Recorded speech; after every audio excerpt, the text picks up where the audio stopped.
Hello friends, ಮತ್ತೊಮ್ಮೆ ತಮಗೆಲ್ಲರಿಗೂ ನನ್ನ ಚಾನಲ್ಗೆ ಸುಸ್ವಾಗತ. ಈ ದಿನ ನಾವು 7ನೇ ತರಗತಿಯ ಗಣಿತ ಪ್ರಕಾಶದಿಂದ ಅಧ್ಯಾಯ 2 ಅಂಕಗಣಿತದ ಉಕ್ತಿಗಳಲ್ಲಿ ಮುಂದಿನ ವಿಡಿಯೋದಲ್ಲಿ ನಾವು ಉಕ್ತಿಗಳಲ್ಲಿನ ಪದಗಳು ಪೇಜ್ ನಂಬರ್ 28ರಲ್ಲಿದೆ. ಸೊ ಅದನ್ನು ನೋಡೋಣ. ಹಿಂದಿನ ಒಂದು ವಿಡಿಯೋದ ಲಿಂಕ್ ಬೇಕು ಅಂತ ಅಂದರೆ ನನ್ನ ಒಂದು ಡಿಸ್ಕ್ರಿಪ್ಷನ್ ಬಾಕ್ಸಲ್ಲಿ ಪ್ಲೇಲಿಸ್ಟ್ ಇದೆ, ಅದನ್ನು ಚೆಕ್ ಮಾಡ್ಕೊಳ್ಳಿ. ಸೊ ಬನ್ನಿ ನೋಡೋಣ ಉಕ್ತಿಗಳಲ್ಲಿನ ಪದಗಳು ಅಂತ ಹೇಳಿ.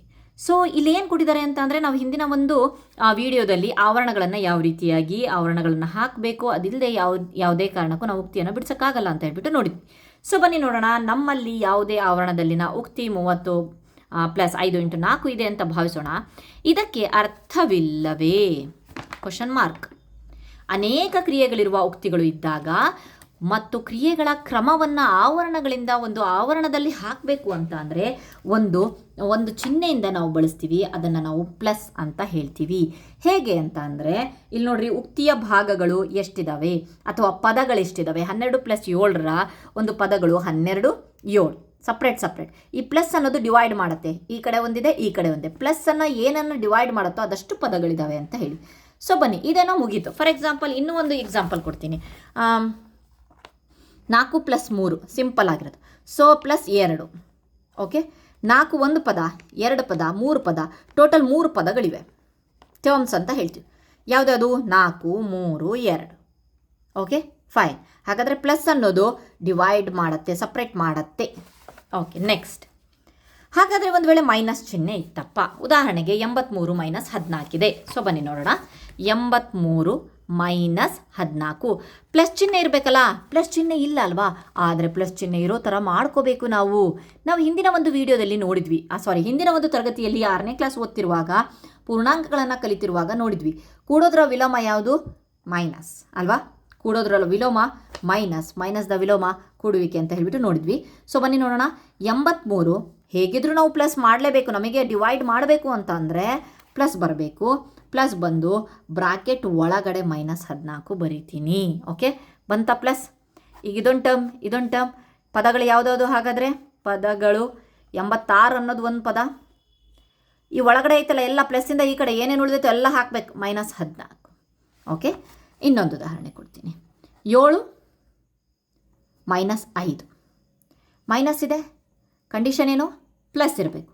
7 + -5 ಒಳಗಡೆ. ಸೊ ನಾವು ಆ ಪೂರ್ಣಾಂಕಗಳ ಪಾಠವನ್ನು ಮಾಡ್ತಿರುವಾಗ ನಾವು ಅಲ್ಲಿ ಕಲ್ತಿದ್ವಿ ಏನು? ಪ್ಲಸ್ ಇಂಟು ಮೈನಸ್ ಆಗುತ್ತೆ ಅಂತ. ಅದೇ ಬಂದಿದೆ. ಸೊ ಏನೂ ಚೇಂಜ್ ಇಲ್ಲ, ಏನೂ ಮ್ಯಾಜಿಕ್ ಮಾಡಿಲ್ಲ.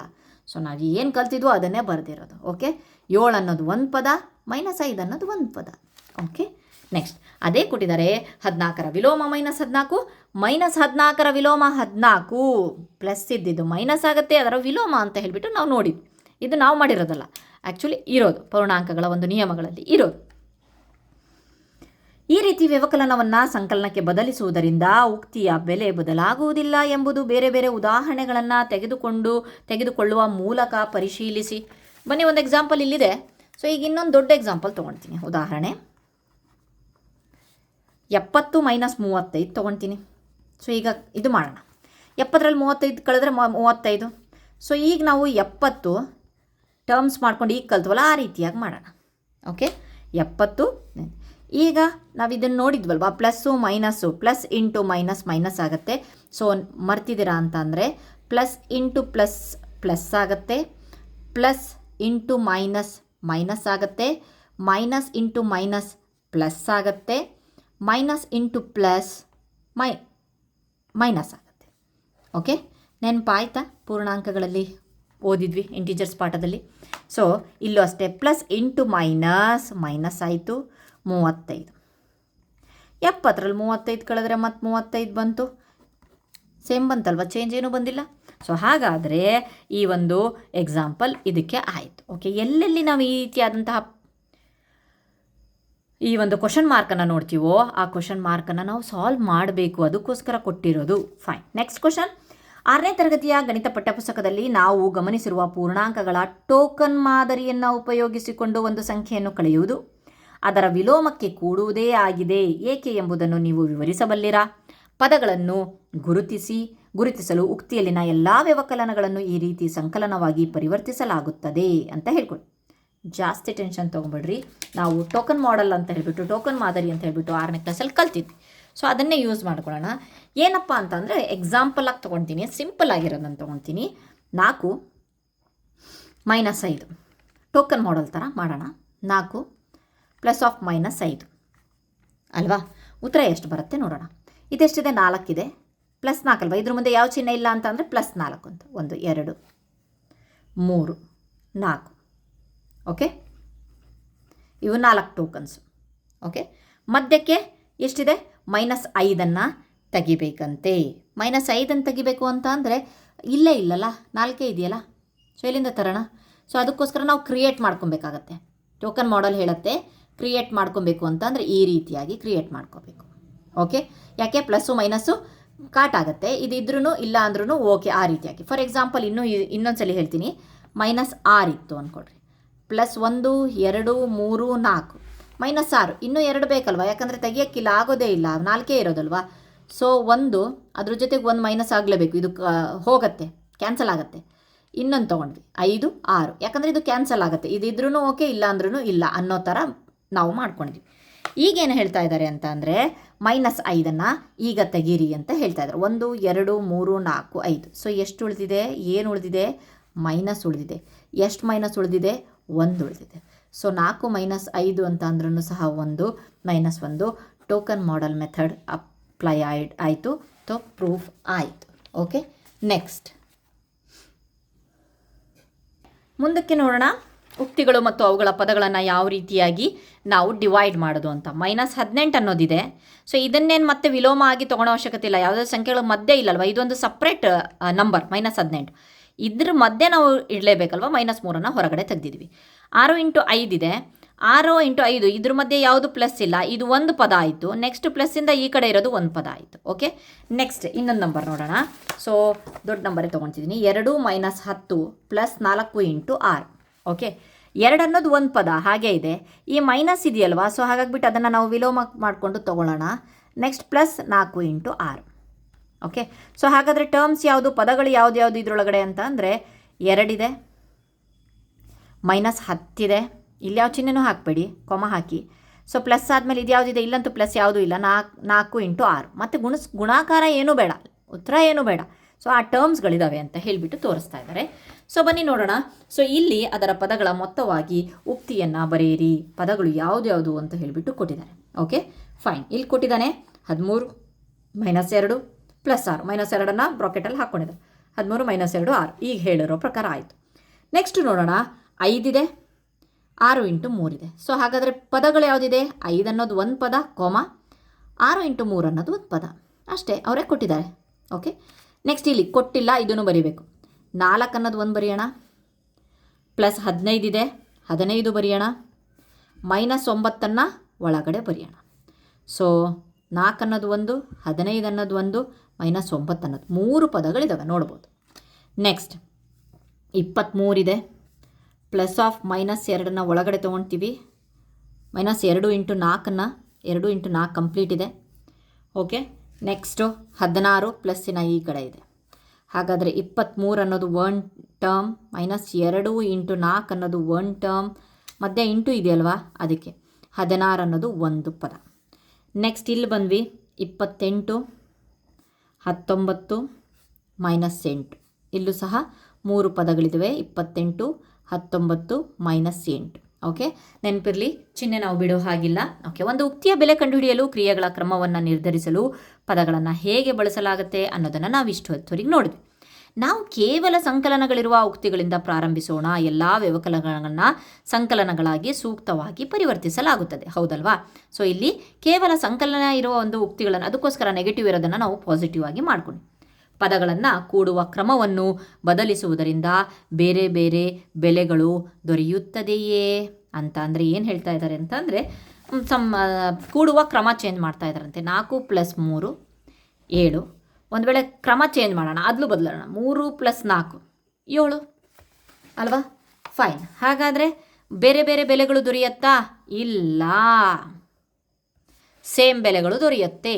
ನೆಕ್ಸ್ಟ್ ಅದಲು ಬದಲು ಮಾಡುವುದು ಅಥವಾ ವಿನಿಮಯ ಮತ್ತು ಗುಂಪು ಮಾಡುವುದು ಅನ್ನೋದು ನೆಕ್ಸ್ಟ್ ಬರ್ತಾ ಇದೆ. ಬನ್ನಿ ನೋಡೋಣ.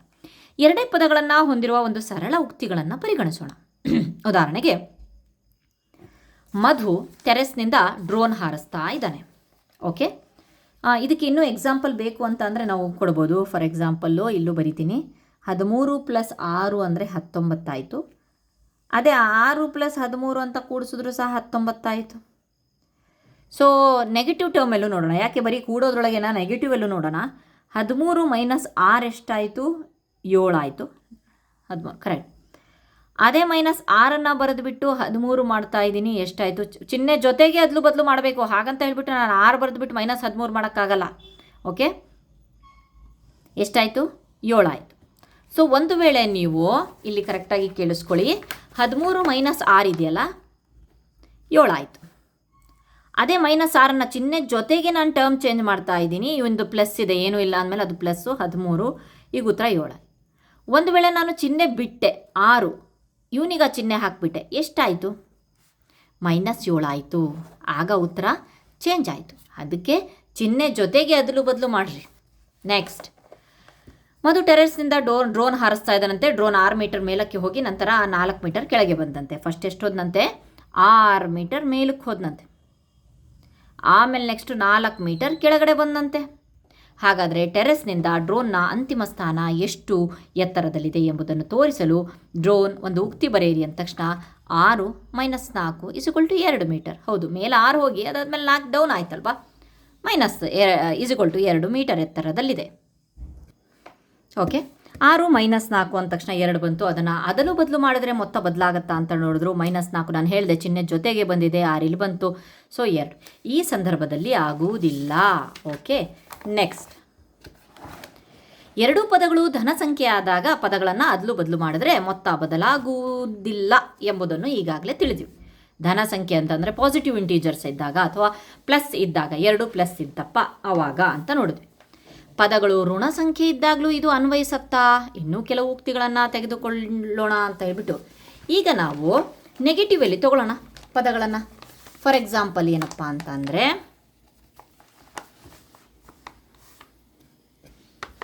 ಉದಾಹರಣೆ ತಗೊಂಡೆ, ಕ್ವಶನ್ ಮಾರ್ಕ್ ಇರೋದ್ರಿಂದ ಅಟೆಂಡ್ ಮಾಡಬೇಕು. ಪದಗಳು ಋಣ ಸಂಖ್ಯೆ ತಗೊಳ್ಳೋಣ. -3 - 9. ಓಕೆ, ಎಷ್ಟಾಗತ್ತೆ?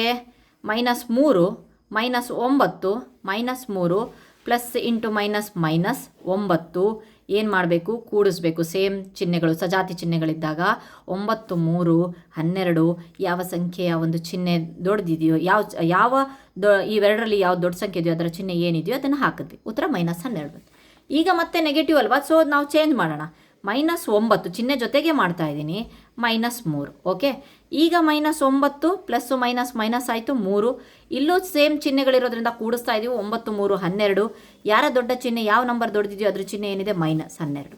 ಹಾಗಾದರೆ ಇದು ವೆರಿಫೈ ಆಯಿತು. ಏನಪ್ಪ ಅಂತಂದರೆ ಋಣ ಸಂಖ್ಯೆಗಳಿದ್ರೂ ಸಹ ಇದು ಅನ್ವಯಿಸುತ್ತದೆ. ಅದಕ್ಕೆ ಒಂದು ನಾವು ಎಕ್ಸಾಂಪಲ್ಲು ಸಹ ನೋಡಿದ್ವಿ. ಸೊ ಬನ್ನಿ, 6ನೇ ತರಗತಿಯ ಗಣಿತ ಪುಸ್ತಕದಲ್ಲಿ ನಾವು ನೋಡಿರುವ ಪೂರ್ಣಾಂಕಗಳ ಟೋಕನ್ ಮಾದರಿಯನ್ನು ಉಪಯೋಗಿಸ್ಕೋಣ. ಟೋಕನ್ ಮಾದರಿ ಆ್ಯಕ್ಚುಲಿ ತುಂಬ ಚೆನ್ನಾಗಿದೆ. ಹೇಗೆ ಅಂತ ಹೇಳ್ಬಿಟ್ಟು ನೋಡೋಣ. ಟೋಕನ್ ಮಾದರಿ ನೋಡೋಣ.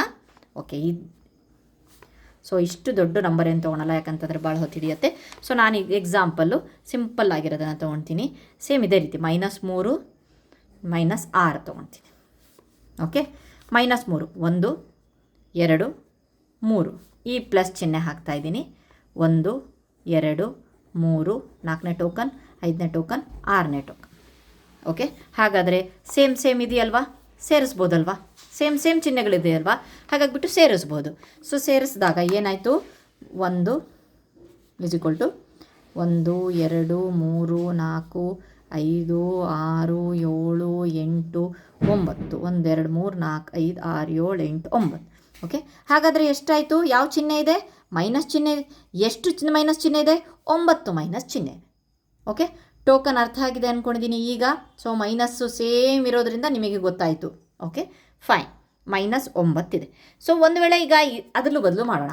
ಅವ್ರು ಅದನ್ನೇ ಕೇಳ್ತಾ ಇರೋದು. ಅದಲು ಬದಲು ಮಾಡಿದಾಗಲೂ ಸಹ ಇದೇ ಸೇಮ್ ಆಗುತ್ತಾ ಅಂತ ಹೇಳಿ ನೋಡೋಣ. ಇಲ್ಲಿ 9 ಬಂದಿದೆ.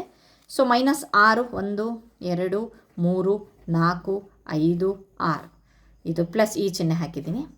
ಸೊ -3. ಓಕೆ, ಓಕೆ, ಇಲ್ಲಿ ಟೋಕನ್ ಮೆಥಡಲ್ಲೂ ಸಹ ಮೈನಸ್ ಮೈನಸ್ ಸೇಮ್ ಇರೋದ್ರಿಂದ ನಾವು ಕೂಡಿಸ್ತಾ ಇದ್ದೀವಿ ಎಲ್ಲವನ್ನು. 2 3 4 5 6 7 8 9 ಎಷ್ಟಾಯಿತು? 9 ಇದೆ. ಯಾವ ಚಿಹ್ನೆ ಇದೆ? ಮೈನಸ್ ಇದೆ. ಸೊ ಬಂತು -9. ಸೊ ಸೇಮ್ ಬಂತು. So it's proved. ಇದು ಪ್ರೂವ್ ಆಯಿತು. ಟೋಕನ್ ಮಾದರಿಯಲ್ಲೂ ಸಹ ಇದು ಬಂತು. ಹೀಗೆ 2 ಪದಗಳಿರುವ ಒಂದು ಉಕ್ತಿಯಲ್ಲಿ ಅವುಗಳನ್ನು ಅದಲು ಬದಲು ಮಾಡುವುದರಿಂದ ಬದಲಾಗುವುದಿಲ್ಲ ಅಂತ ಹೇಳಿದ್ವಿ. ಪದ 1 ಪದ 2 ಮತ್ತೆ ಅದಲು ಬದಲು ಮಾಡಿರಿ, ಅದು ಬದಲಾಗುವುದಿಲ್ಲ.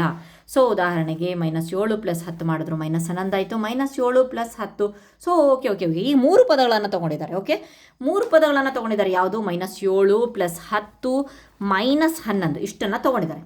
ಈಗ ನಾವು ಗುಂಪು ಮಾಡಿ ಕೂಡಿಸಿದಾಗಲೂ ಸಹ ಇದೇ ರೀತಿ ಬರುತ್ತಾ ಅಂತ ಹೇಳ್ಬಿಟ್ಟು ನೆಕ್ಸ್ಟ್ ಹಂತ. ಓಕೆ, ಇದನ್ನು ಎಕ್ಸ್ಪ್ಲೇನ್ ಮಾಡೋಕ್ಕೋಸ್ಕರ ನಾನು ನನ್ನದೇ ಒಂದು ಎಕ್ಸಾಂಪಲನ್ನು ತೊಗೊಳ್ತೀನಿ. ಸೊ ಬನ್ನಿ ನೋಡೋಣ. ಸೊ ಇದು ಈಸಿ ಇದೆ. ಸೊ ಇಂದು ನಿಮಗೆ ಅರ್ಥ ಆಗುವಂತ ತೊಗೊಳ್ತೀನಿ. ಯಾವುದು ಒಂದು ಉದಾಹರಣೆ ಅಂತ ಅಂದರೆ, ಬೇಡ, ನಂದು ಉದಾಹರಣೆ ನಾನು ಆ್ಯಕ್ಚುಲಿ ಋಣ ಸಂಖ್ಯೆಗಳಿಗೆ ತೊಗೊಳ್ತೀನಿ. ಇದು ಈಸಿ ಇದೆ, ಪಾಸಿಟಿವ್ನ ತೊಗೊಳ್ಳೋಣ. ಸೊ ಇವೆರಡನ್ನು ಫಸ್ಟ್ ನಾನು ಆ್ಯಡ್ ಮಾಡಿ ಲೆಕ್ಕ ಬಿಡಿಸ್ಕೊಳ್ತೀನಿ. -7 + 10 ಮೈನಸ್ಸು ಪ್ಲಸ್ಸು ಬೇರೆ ಬೇರೆ ಚಿಹ್ನೆಗಳಿರೋದ್ರಿಂದ ನಾವೇನು ಮಾಡ್ತೀವಿ? ಇದನ್ನು ಕಳಿತೀವಿ. ಎಷ್ಟಾಯಿತು? +3 ಬಂತು. ಅದಾದಮೇಲೆ ನೆಕ್ಸ್ಟು +(−) ಓಕೆ, ಉತ್ತರ ಎಷ್ಟು ಬರುತ್ತೆ ಅಂತ ಹೇಳಿಬಿಟ್ಟು ನೋಡಿ ನೀವೇ. ಇಲ್ಲಿ ಏನು ಮಾಡಬೇಕು? Plus minus. 11ರಲ್ಲಿ 3 ಕಳೆದ್ರೆ 8.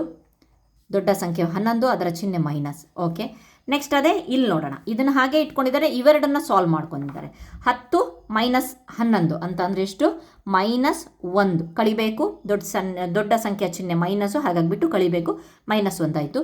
ಈ -7 ಓಕೆ, -7 +(−1) ಅಂತಂದರೆ -7 -1 ಸೇಮ್ ಚಿಹ್ನೆ ಇದೆ. 7 1 8 ಕೂಡಿಸ್ಬೇಕು. ದೊಡ್ಡವರು ಯಾರು? ಮೈನಸ್. ಓಕೆ, ಇಲ್ಲೂ -8 ಇದು ಪ್ರೂವ್ ಆಯಿತು. ಏನು? ಗುಂಪು ಮಾಡಿ ಕೂಡಿದಾಗಲೂ ಸಹ ನಮಗೆ ಉತ್ತರ ಬಂತು. ಹಾಗಾದರೆ ಧನ ಸಂಖ್ಯೆಗಳನ್ನು ಕೂಡುವಾಗ ಮೇಲಿನ ಯಾವುದೇ 2 ವಿಧಾನಗಳಲ್ಲಿ ಈ ರೀತಿಯಾಗಿ ಗುಂಪು ಮಾಡಿ ನೆಕ್ಸ್ಟ್ 3ನೇ ನಂಬರ್ ಸೇರಿಸಿ, ಅಥವಾ 2 ಮತ್ತು 3 ಕೂಡಿಸ್ಬಿಟ್ಟು ಬೇಕಾದರೆ ಮೊದಲನೇ ನಂಬರ್ ಜೊತೆಗೆ ಕೂಡಿಸ್ರಿ, ಆವಾಗಲೂ ಸಹ ನಮಗೆ ಉತ್ತರ ಸೇಮ್ ಬರುತ್ತೆ ಅಂತ ಹೇಳ್ಬಿಟ್ಟು ಗೊತ್ತಾಯ್ತಲ್ವಾ? ಋಣ ಸಂಖ್ಯೆಗಳಿರುವ ಪದಗಳು ಇದ್ದಾಗಲೂ ಇದು ಸರಿ ಹೊಂದುತ್ತದೆಯೇ ಅಂತ ಹೇಳಿಬಿಟ್ಟು ನೋಡೋಣ. ಸೊ ಇದನ್ನು ಮಾಡ್ತೀನಿ ಅಂತ ಹೇಳಿದೆ. ಸೊ ಮಾಡೋಣ. ಋಣ ಸಂಖ್ಯೆ ಅಂತಂದರೆ 3 ನಂಬರನ್ನು ಋಣ ತೊಗೊಂಡ್ಬಿಡೋಣ. -2 -5 ಇವೆರಡನ್ನು ಫಸ್ಟ್ ಮಾಡ್ಕೊಂಡ್ಬಿಡ್ತೀನಿ. 3ನೇ ನಂಬರ್ -7. ಓಕೆ, ಇದನ್ನು ಇಟ್ಕೊಳ್ಳೋಣ. ಸೊ ಈಗೇನು ಮಾಡಿದೆ? ಇವೆರಡನ್ನು ಮಾಡ್ಕೊಬೇಕಲ್ವಾ? 2 5 ಮೈನಸ್ ಇರೋದ್ರಿಂದ -7, ಇದು -7. ಉತ್ತರ ಎಷ್ಟು ಬಂತು? -7 7 14. ಓಕೆ, ಈಗ ನಾನು ಗುಂಪು ಮಾಡೋದನ್ನು ಚೇಂಜ್ ಮಾಡ್ಕೊಳ್ಳೋಣ. -2ನ್ನ ಹಾಗೇ ಇಟ್ಕೊಳ್ಳೋಣ. ಇವೆರಡನ್ನೂ ಸಹ ಗುಂಪು ಮಾಡ್ಕೊಳ್ಳೋಣ. -5 +(−7). ಯಾರ್ದು ಚಿಹ್ನೆನೂ ನಾನು ಚೇಂಜ್ ಮಾಡ್ತಾ ಇಲ್ಲ, ನೋಡ್ಬೋದು. ಗುಂಪು ಮಾತ್ರ ಚೇಂಜ್ ಮಾಡ್ತಾ ಇದ್ದೀನಿ. ಇವೆರಡನ್ನು ಕೂಡಿಸಿ ಅದಾದಮೇಲೆ ಇದ್ರ ಜೊತೆಗೆ ಲೆಕ್ಕ ಮಾಡ್ತಾ ಇದ್ದೀನಿ. ಓಕೆ, -2 ಹಾಗೇ ಇರುತ್ತೆ. ಮೈನಸ್ಸು ಎಷ್ಟಾಯಿತು? 5 7 12. ಸೊ ಇವೆರಡು -2ರಿಂದ ಮೈನಸ್ ಇರೋದ್ರಿಂದ ನಾವೇನು ಮಾಡ್ತೀವಿ? ಕೂಡ್ತೀವಿ. 12 2 14 ಮೈನಸ್. ಓಕೆ, -14. ಫೈನ್. ಸೊ ಹಾಗಾದರೆ ನೆಗೆಟಿವ್ ನಂಬರ್ ಬಂದಾಗಲೂ ಸಹ ಅದನ್ನು ಅದಲು ಬದಲು ಮಾಡಿದಾಗಲೂ ಸಹ ನಮಗೆ ಏನಾಯಿತು? ಸೇಮ್ ಬಂತು. Okay, fine. ಹಾಗಾದರೆ ಇಲ್ಲಿ ಕೊಟ್ಟಿದ್ದಾರೆ, ಮತ್ತೆ ಇಲ್ಲಿ ಟೋಕನ್ ಮಾದರಿಯನ್ನು ಬಳಸ್ಕೊಂಡು ಮಾಡಿರಿ ಅಂತ ಕೊಟ್ಟಿದ್ದಾರೆ. ಓಕೆ, ಮಾಡೋಣ. ಟೋಕನ್ ಮಾದರಿ.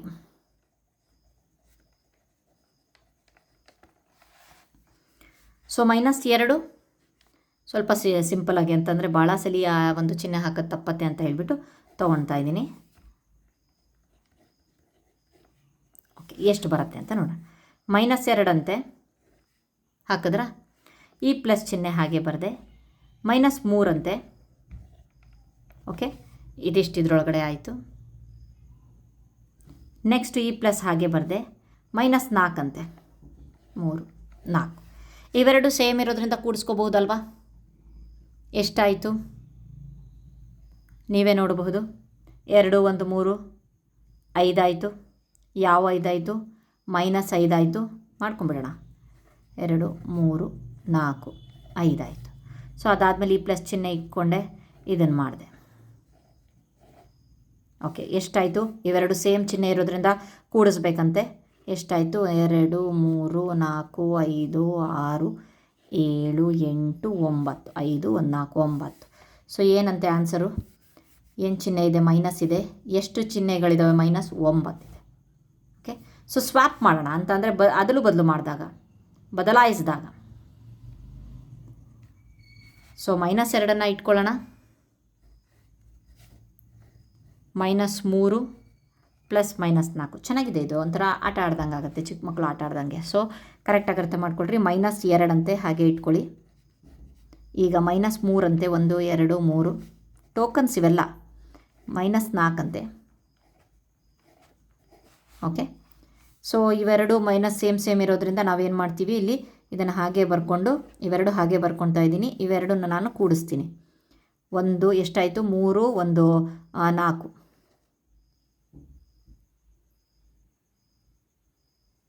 7 ಆಯಿತು. 3 4 5 6 7. 4 3 7. ಸೊ ಮತ್ತೆ ಸೇಮ್ ಮೈನಸ್ ಬಂದಿರೋದ್ರಿಂದ ಕೂಡಿಸ್ತಾ ಇದ್ದೀವಿ. 1 2 3 ಈ 2 ಬರದೆ ಈ 7 ಬರಿತಾ ಇದ್ದೀನಿ. 4 5 6 7. ಹಾಗಾದರೆ ಉತ್ತರದಲ್ಲಿ ಎಷ್ಟು ಮೈನಸ್ ಇದ್ದಾವೆ? 9. ಸೇಮ್ ಬಂತಲ್ಲ, ಟೋಕನ್ ಮಾಡೆಲಲ್ಲೂ ಸಹ ಇದು ಪ್ರೂವ್ ಆಯಿತು. Okay, fine. ನೆಕ್ಸ್ಟ್ ನೋಡೋಣ. ಹೀಗೆ ಉಕ್ತಿಯ ಪದವನ್ನು ಮುಂದಿನ ಯಾವುದೇ ರೀತಿ ಗುಂಪು ಮಾಡುವುದರಿಂದ ಅದೇ ಬೆಲೆ ದೊರೆಯುತ್ತೆ. ಇಷ್ಟೆಲ್ಲದನ್ನು ಯಾಕೆ ಹೇಳ್ತಾ ಇದ್ದಾರೆ ಅಂತ ಅಂದರೆ, ಈಗ ಇಲ್ಲಿ ಒಂದೊಂದೇ ನಿಯಮಗಳು ಜನ್ರೇಟ್ ಆಗ್ತಾ ಹೋಗುತ್ತೆ, ಅದಕ್ಕೋಸ್ಕರ ಹೇಳಿದೆ. ಪದ 1, ಪದ 2, ಪದ 3 ಈ ರೀತಿಯಾಗಿ ಗುಂಪು ಮಾಡಿ ಅದಲು ಬದಲು ಮಾಡಿದಾಗಲೂ ಸಹ ನಮಗೆ ಉತ್ತರ ಸೇಮ್ ಬರುತ್ತೆ ಅಂತ ಹೇಳ್ತಿದ್ದಾರೆ. ಉಕ್ತಿಯ ಪದಗಳನ್ನು ಯಾವುದೇ ಕ್ರಮದಲ್ಲಿ ಕೂಡುವುದರಿಂದ ಒಂದೇ ಬೆಲೆ ದೊರೆಯುತ್ತದೆಯೇ? ಹೌದು. ಇನ್ನೂ ಕೆಲವು ಉಕ್ತಿಗಳನ್ನು ತೆಗೆದುಕೊಂಡು ಪರಿಶೀಲಿಸಿ 30ಕ್ಕಿಂತ ಹೆಚ್ಚು ಪದಗಳನ್ನು ಹೊಂದಿರುವ ಉಕ್ತಿಗಳನ್ನು ಬರೆಯಿರಿ ಅಂತ. 3ಕ್ಕಿಂತ 30 ಒಂದೊಂದ್ಸಲಿ ಓದ್ತಿರುವಾಗ ಸ್ವಲ್ಪ ತಪ್ಪಾಗ್ಬಿಡುತ್ತೆ, ಕ್ಷಮಿಸ್ಬಿಡ್ರಿ. ಸೊ ಉದಾಹರಣೆ ನೋಡೋಣ. 3ಕ್ಕಿಂತ ಜಾಸ್ತಿ ತೊಗೊಳ್ಳೋಣ. 10 1 2 ಇರೋವಂಥದ್ದು ತೊಗೊಳ್ತೀವಿ. +2 -3. ಸೊ ನಾನೀಗೇನು ಮಾಡ್ತಾಯಿದ್ದೀನಿ ಅಂತ ಅಂದರೆ, ಇವೆರಡನ್ನು ಸಾಲ್ವ್ ಮಾಡ್ತಿದ್ದೀನಿ. 10ರಲ್ಲಿ 5 ಚೇಂಜ್ ಇದೆ. 10ರಲ್ಲಿ 5 ಕಳೆದ್ರೆ 5 +5. ಇವನದು +5 ಅಲ್ವಾ? ಸೊ 5. ಸೊ ಹಾಗೆ ಬರ್ಕೊಂಡೆ. ಒಂದೊಂದೇ ಸ್ಟೆಪ್ ಪ್ರಕಾರ ಹೋಗೋಣ. ಸೊ ಈಗ ನಾನೇನು ಮಾಡ್ತಾಯಿದ್ದೀನಿ, ಇವೆರಡನ್ನು ಸಾಲ್ವ್ ಮಾಡ್ತಿದ್ದೀನಿ. 5 2 7 +−3. 7ರಲ್ಲಿ 3 ಕಳೆದ್ರೆ ಉತ್ತರ 4. ಓಕೆ, ಈಗ ಮತ್ತೆ ನಾವೇನು ಮಾಡ್ತಾಯಿದ್ದೀವಿ, ಚೇಂಜ್ ಮಾಡ್ತಾಯಿದ್ವಿ ಆರ್ಡರನ್ನು. ಇವೆರಡರ ಎಲ್ಲ ಆರ್ಡ್ರನ್ನ ಚೇಂಜ್ ಮಾಡ್ತಾಯಿದ್ದೀವಿ. ಬದಲಾಯಿಸಿದಾಗ 10 +2 +−5 +−3. ನೀವು ಹೇಗಾದರೂ ಬದಲಾಯಿಸ್ಕೊಳ್ರಿ. 10 2 12 ಆಯಿತು. +−5 ಹಾಗೆಯೇ ಬರ್ಕೊಳ್ಳೋಣ. ಒಂದೊಂದೇ ಇದು ಮಾಡ್ಕೊಳ್ಳೋಣ. 12ರಲ್ಲಿ 5 ಕಳೆದ್ರೆ 7 ಆಯಿತು. ಅದೇ +7 ಇದು ಚಿಹ್ನೆ ವೆರಿ ಇಂಪಾರ್ಟೆಂಟು. +−ಬರೆದ್ವಿ. ಸೊ 7ರಲ್ಲಿ 3 ಕಳೆದ್ರೆ ಕಳೆಯೋದೇ ಅಲ್ವಾ, plus into minus is minus. 7 ಬೇಕಾದ್ರೆ ಮಾಡಿ ತೋರಿಸ್ತೀನಿ. 7ರಲ್ಲಿ 3 ಕಳೆದ್ರೆ 4. ಫೈನ್. ಓಕೆ, ಐ ಹೋಪ್ ನಿಮ್ಗೆ ಅರ್ಥ ಆಯಿತು ಅಂದ್ಕೊಂಡಿದ್ದೀನಿ. ಸೊ ಇದನ್ನು ಸಹ ಟೋಕನ್ ಮಾದರಿಯಲ್ಲಿ ಉಪಯೋಗಿಸ್ಕೊಂಡು ಇದನ್ನು ಏಕೆ ಹೀಗೆ ಅಂತ ಹೇಳಿಬಿಟ್ಟು ಮಾಡ್ತೀರಾ ಅಂತ ಹೇಳ್ತಿದ್ದಾರೆ. ಆಬ್ವಿಯಸ್ಲಿ ಮಾಡಿ ತೋರಿಸ್ತೀನಿ ನಾನು. ಸೊ ಮಾಡಬಹುದು. ಈಗ ಈಸಿಯಾಗಿ ನಿಮಗೆ ಟೋಕನ್ ಮಾಡೆಲ್ ಅರ್ಥ ಆಗಿದೆ ಅಂದ್ಕೊಂಡಿದ್ದೀನಿ. ಸೊ ಬನ್ನಿ ನೋಡೋಣ. 4 -2 ಚಿಕ್ಕದೇ ತೊಗೊಳ್ತಿದ್ದೀನಿ ನಂಬರ್ಸು, ಯಾಕೆಂತಂದರೆ ಈಸಿಯಾಗಿ ಎಕ್ಸಿಬಿಟ್ ಮಾಡ್ಬೋದು ಅಂತ. +4 ಅಂತೆ. ಓಕೆ, 4 ಇದ್ದಾವೆ. ಈ ಪ್ಲಸ್ ಹಾಗೆ ಬರೀತೀನಿ, ಅದಕ್ಕೋಸ್ಕರ ಇದನ್ನು ರೌಂಡ್ ಅಪ್ ಮಾಡ್ತಾ ಇರೋದು. ಈ ಪ್ಲಸ್ ಹಾಗೆ ಬರಿತಿದ್ದೀನಿ. -2 ಅಂತೆ. ಈ ಪ್ಲಸ್ ಹಾಗೆ ಬರಿತಾ ಇದ್ದೀನಿ. +1 ಅಂತೆ. ಅದಾದಮೇಲೆ ನೆಕ್ಸ್ಟ್ ಈ ಪ್ಲಸ್ಸನ್ನು ಹಾಗೆ ಬರೆದು -1 ಅಂತೆ. ಓಕೆ, ಚಿಹ್ನೆ ಪ್ರಕಾರ ಮಾಡಿದ್ದೀನಿ. ಸೊ ಈ ಪ್ಲಸ್ಸು ಈ ಮೈನಸ್ ಜೊತೆ ಕ್ಯಾನ್ಸಲ್ ಆಯಿತು. ಇವನ್ ಜೊತೆ ಕ್ಯಾನ್ಸಲ್ ಆಯಿತು. ಇವನ್ ಜೊತೆ ಕ್ಯಾನ್ಸಲ್ ಆಯಿತು. ಉಳಿದಿದ್ದು ಯಾವುದು? 2 ಪ್ಲಸ್ಗಳು ಉಳಿದಿದ್ದಾವೆ. ಓಕೆ, ಯಾವ ಚಿಹ್ನೆ? ಪ್ಲಸ್ ಚಿಹ್ನೆ ಉಳಿದಿದೆ. ಎಷ್ಟು ಉಳಿದಿದ್ದಾವೆ? 2 ಉಳಿದಿದ್ದಾವೆ. ಓಕೆ, ಅರ್ಥ ಆಗಿದೆ. ಈಗ ನಾನು ಇದನ್ನು ಮತ್ತೆ ಬದಲಾಯಿಸ್ತೀನಿ ಇದನ್ನು. ಓಕೆ, ಈಗ 4 +1 ಇದೇ ನಂಬರ್ ತೊಗೊಳ್ಬೇಕು, ಮತ್ತೆ ಬೇರೆ ನಂಬರೆಲ್ಲ ತೊಗೊಳೋದು. 4 +1 -2 +−1. ಓಕೆ, ಈಗ ನೋಡೋಣ. ಆರ್ಡರ್ ಮಾಡ್ತಾಯಿದ್ದೀನಿ. 1 2 3 4. ಓಕೆ, ಈ 4 ಬರ್ಕೊಂಡೆ. ಈ ಪ್ಲಸ್ ಚಿಹ್ನೆಯನ್ನು ಬರ್ಕೊಂಡಿದ್ದೀನಿ. ನೆಕ್ಸ್ಟ್ 1 ಇದೆ, ಪ್ಲಸ್ ಇದೆ. ಅದಾದಮೇಲೆ ಈ ಚಿಹ್ನೆಯನ್ನು ಬರ್ಕೊತಿದ್ದೀನಿ. ಮೈನಸ್ ಅನ್ನೋದು 2 ಇದಾವಂತೆ. ಪ್ಲಸ್ ಅದಾದಮೇಲೆ ಮೈನಸ್ ಅನ್ನೋದು 1 ಇದೆಯಂತೆ. ಓಕೆ, ಇವೆರಡನ್ನು ಮಾಡ್ಕೊಳ್ಳೋಣ. ಈಸಿ ಇದೆ, ಇವೆಲ್ಲ ಕೂಡಿಸ್ಬೇಕಂತೆ. 1 2 ಬೇಡ, ಇಲ್ಲೇ ಬೇಕಾದರೆ ನಾವು ಹೊಡ್ಕೊಳ್ಬೋದು ಡೈರೆಕ್ಟಾಗಿ. ಏನು, ಈ ಪ್ಲಸ್ ಜೊತೆಗೆ ಈ ಮೈನಸ್ ಹೋಯಿತು, ಈ ಪ್ಲಸ್ ಜೊತೆಗೆ ಈ ಮೈನಸ್ ಹೋಯಿತು, ಈ ಪ್ಲಸ್ ಜೊತೆಗೆ ಈ ಮೈನಸ್ ಹೋಯಿತು. ಉಳಿದಿದ್ದೆಷ್ಟು? 1 + 2 ಪ್ಲಸ್. ಸೊ 2 ಪ್ಲಸ್ ಉಳಿತು, ಯಾವುದು ಪ್ಲಸ್ ಉಳಿತು. ಸೊ ಟೋಕನ್ ಮಾಡಲಲ್ಲೂ ಸಹ +2 ಅಂತ ಹೇಳಿ ಬಂತು. ಆಮೇಲೆ ಇನ್ನೊಂದು ಬಹಳಷ್ಟಲ್ಲ, ಸ್ವಲ್ಪ ಜನ ಕಮೆಂಟ್ ಮಾಡ್ತಿದ್ದಾರೆ, ಸ್ವಲ್ಪ ನೋಟ್ಸನ್ನು ಕ್ಲೀನಾಗಿ ಇಟ್ಕೊಳ್ಳಿ ಅಂತ. ಪ್ಲೀಸ್, ನಾನು ಡೈರೆಕ್ಟಾಗಿ ವಿವರಣೆ ಮಾಡ್ತಾ ಇರುವಾಗ ನಾನು ಬರೀತಿದ್ದೀನಲ್ವಾ, ಸೊ ಅಭ್ಯಾಸದಲ್ಲಿ ಸ್ಟ್ರೈಟಾಗಿ ಇಟ್ಕೊಂಡ್ರೆ ನನಗೆ ಬರೆಯೋಕ್ಕೆ ಅನ್ಕಂಫರ್ಟ್ ಆಗುತ್ತೆ. ಹಾಗಾಗಿಬಿಟ್ಟು ಸ್ವಲ್ಪ ಕ್ರಾಸ್ ಮಾಡ್ಕೊಳ್ತಾ ಇದ್ದೀನಿ. Sorry for that. ನಾನು ಸಾರಿ ಕೇಳ್ತೀನಿ, ಯಾಕಂತಂದರೆ ನಾನು ಅಭ್ಯಾಸ ಆ ರೀತಿಯಾಗಿ ಮಾಡ್ಕೊಂಡ್ಬಿಡ್ತೀನಿ.